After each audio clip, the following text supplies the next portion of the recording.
नमस्कार बच्चों, आप सभी का स्वागत है मेरे चैनल आकाश मैथ्स क्लासेस में। और आज मैं कक्षा 9 के लिए लाया हूँ बहुपद, जो कि हमारा दूसरा पाठ है। प्रश्नावली 2.2 का दूसरा प्रश्न लाया हूँ कि हमारे पास बहुपद दिया है। बहुपदों में प्रत्येक बहुपद के लिए हमें क्या करना है, पी का मान 0, 1 और 2 रखना है। और हमें वहाँ पे एक्स जो हमारे पास चर पद है उसकी वैल्यू हमें ज्ञात करनी है, पी की वैल्यू हमें ज्ञात करनी है। तो अगर आप बच्चों मेरे चैनल आकाश मैथ्स क्लासेस पर नए हो तो मेरे चैनल आकाश मैथ्स क्लासेस को सब्सक्राइब करना मत भूलिएगा और अपने दोस्तों के साथ भी शेयर करना मत भूलिएगा। तो चलिए बच्चों, इसको शुरू करते हैं। और हमारे पास है पहली समीकरण है, पहली है हमारे पास। चलो इसको पूर्ण रूप में लिखते हैं हल में कि हमारे पास पहली क्या है, पी वाई बराबर है Y square minus Y plus 1 है। तो हमें क्या कर देना है बच्चों की y की जगह पे 0, 1 और 2 रखना है। ठीक है, कि हमें बोल रखा है कि y की जगह पे 0, 1 और 2 रखते हैं तो हमें कितना मान प्राप्त होता है। तो चलिए बच्चों, इसको ज़्यादा समय न लेते हुए हल करते हैं। तो यहाँ पे पहले तो हम क्या करते हैं कि p की जगह पे क्या रख देते हैं, p है, y की जगह पे हम शून्य रखते हैं। ठीक, y की जगह पे हम शून्य रखेंगे। ठीक है, y बराबर अगर शून्य रखते हैं तो तब क्या होता है, पहली स्थिति के लिए कि हमारे पास समीकरण पहले लिख देते हैं Y square minus Y plus 1। तो y की जगह पे 0 रखना है, तो 0 का स्क्वायर माइनस कितना हो जाएगा 1, सॉरी 0 रखना है। ठीक है, प्लस 1, तो ये तो 0 हो जाएगा और ये भी 0 हो जाएगा और प्लस 1, तो हमारे पास वैल्यू कितनी आ जाएगी 1। अर्थात मतलब जब हम y का मान 0 रखते हैं, Y square minus Y plus 1 वह बहुपद में, ठीक है, तो हमारे पास मान कितना आता है, 1 आता है। अब दूसरी स्थिति में हम यहाँ पे करते हैं कि अगर y बराबर 1 रखते हैं किसमें, p1 बराबर है Y square minus Y plus 1 है। ठीक, ये है। तो y का मान कितना रखना है, 1 रखना है। 1 का वर्ग माइनस कितना हो जाएगा 1 प्लस कितना हो जाएगा 1। ठीक, हमें 1 ही रखना है। तो 1 का वर्ग 1, ऋण 1 धन 1, तो बराबर कितना हो जाएगा, 1 है धन का, 1 है ऋण का, तो आंसर कितना हो जाएगा 1 हो जाएगा। तो इस प्रकार हमारा क्या हो गया कि एक बार हमने 0 रखा, फिर एक बार हमने 1 रखा।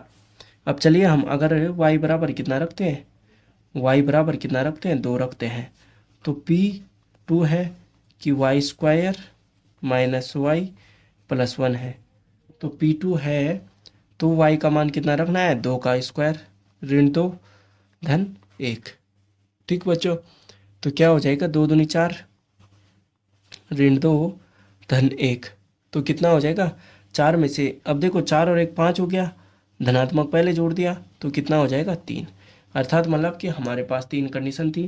पहली थी ये, दूसरी थी कि y बराबर 1 रखने पर, और तीसरी है y बराबर 2 रखने पर, तो हमें मान कितना प्राप्त होता है। ठीक है बच्चों, अब चलिए आगे बढ़ते हैं। अब हमारे पास ये तो हो गया, ठीक, पहली वाली समीकरण हो गई। अब चलिए दूसरा वाला लेते हैं कि हमारे पास क्या बोल रखा है। दूसरा पार्ट है हमारे पास कि पी टी बराबर हमारे पास है 2t, 2 प्लस टी। ठीक है बच्चों, ये कितना है हमारे पास, ये हमारे पास 2 plus T plus 2t square minus T cube. ठीक, तो हमें क्या कर देना है, टी का मान कितना रखना है, 0, 1 और 2, यह तीनों मान रखने हैं। ठीक है बच्चों, ये तीनों रखने हैं तो क्या हो जाएगा हमारे पास हो जाएगा कि अगर हम पहली स्थिति में क्या करते हैं, ए स्थिति में हम टी बराबर अगर 0 रखते हैं तो हमारे पास पी 0 दिया है, तो टी का मान कितना हो जाएगा, टी का मान हमारे पास हो गया 2 प्लस टी का मान 0 रखा। ठीक, 2 गुणा 0 का स्क्वायर, ठीक है, 2t स्क्वायर है माइनस 0। ठीक, इतना हो गया ना, 2 प्लस 2 स्क्वायर है, तो लास्ट में क्या हो जाएगा, क्यूब हो जाएगा। तो देखो 2 है प्लस 0 और 2 की गुणा 0 से तो कितना हो जाएगा 0 और ये 0। ठीक, तो वैल्यू कितनी आ जाएगी हमारे पास आ जाएगा आंसर इसका कितना आ जाएगा 2। ठीक है, कि जब हम t बराबर 0 रखते हैं, ठीक है ना। देखिए यहाँ पे ऐसा नहीं है कि कुछ अलग तरीका है, कुछ नहीं है, ऐसे ही कर सकते हैं हम। ठीक है, सामान्य मानों को रखना है। तो जब हमने ए के बाद हमने बी बराबर क्या रखते हैं कि अगर हम टी बराबर 1 रखते हैं तो हमारे पास P0 समीकरण है। ठीक, सॉरी P1। ठीक है, चलिए कोई नहीं, 1 रखते हैं हम वैल्यू। तो 1 रखने पर हमारे पास क्या हो जाएगा, 1 का स्क्वायर।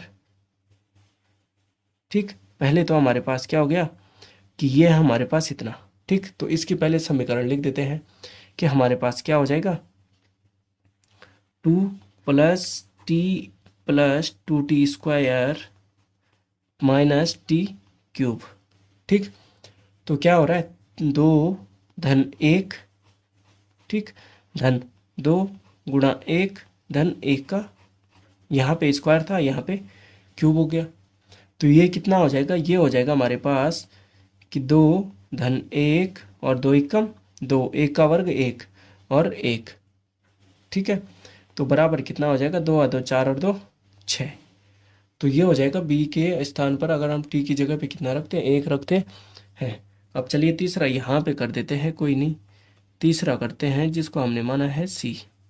ठीक, सी बराबर कितना हो जाएगा, इसको यहाँ पे कर देते हैं।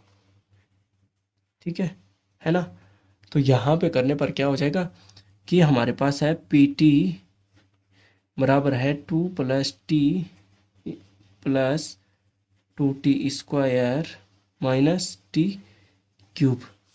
तो अगर हम यहाँ पे p है और t बराबर अगर रखते हैं हम कितना, 2। ठीक, 0 और 1 तो रख दिया, अब 2 रखते हैं तो 2 रखने पर कितना हो जाएगा, तब हो जाएगा 2 धन t कितना है, 2 है, और 2 गुणा कितना हो जाएगा, 2 की घात 2 ऋण 2 की घात 3। तो कितना हो जाएगा, 2 धन 2, क्योंकि यहाँ पे t तो 2 ही था, और 2 दूनी 4 दूनी 8, और 2 दूनी 4 दूनी 8। तो बराबर कितना हो जाएगा, प्लस और माइनस 0 और 2 और 2 4। तो यहाँ पे हमारे पास t का मान क्या हो जाएगा, 4 हो जाएगा, जब हम t बराबर कितना रखते हैं, 2 रखते हैं। तो इस प्रकार हम बहुपदों को बच्चों, ठीक है, बहुपदों को इस प्रकार हल किया जाता है कि हमारे पास दिया है बहुपदों में से किस बहुपद के लिए अगर हम मान रखते हैं तो हमारे पास मान क्या होगा, 0 रखा, 1 रखा और 2 रखा। तो इस प्रकार किया जाएगा इन प्रश्नों को। अगर आपको मेरा ये टॉपिक समझ में आया होगा तो मेरे चैनल को लाइक करना मत भूलिएगा। धन्यवाद बच्चों।